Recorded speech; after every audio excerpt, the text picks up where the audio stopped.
બનાવીશું સેન્ડવિચ માટેની ગ્રીન ચટણી, જેમાં આપણે લઈશું મરચાં લીધા છે,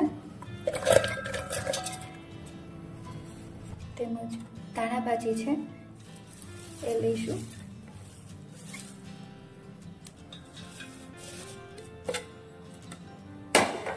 ધાણા ભાજીના જે ડાંઠા છે એ લેવાના છે, ભાજીના જે ડાંટા છે એના સહિત જ લેવાનું છે, એનાથી સરસ કલર અને ટેસ્ટ પણ સારો આવે છે. લસણ લઈશું, આદુ લઈશું,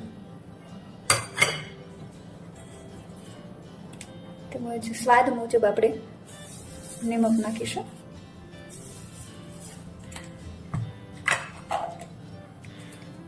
તેમજ લીંબુનો રસ નાખીશું. હવે આપણે ઘણીવાર એવું થતું હોય કે ગરમ થઈ જાય એના લીધે કલર ફરી જાય છે, તો એના માટે આપણે ઠંડા પાણીનો યુઝ કરેલો છે.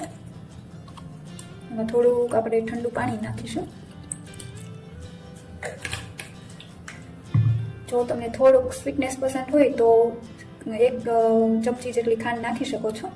આપણે અહીંયા ખાંડનો ઉપયોગ નથી કરેલો. હવે આપણે એને ક્રશ કરી લઈશું. તો આપણી ચટણી છે એ ક્રશ થઈ ગઈ છે. તમે જોઈ શકો છો એનો કલર એકદમ ગ્રીન આવ્યો છે.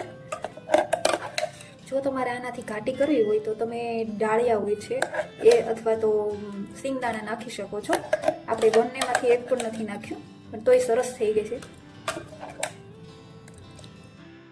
તો તૈયાર છે સેન્ડવિચ માટેની ગ્રીન ચટણી. જો તમને મારી આ રેસીપી સારી લાગી હોય તો મારી ચેનલને સબસ્ક્રાઈબ કરો.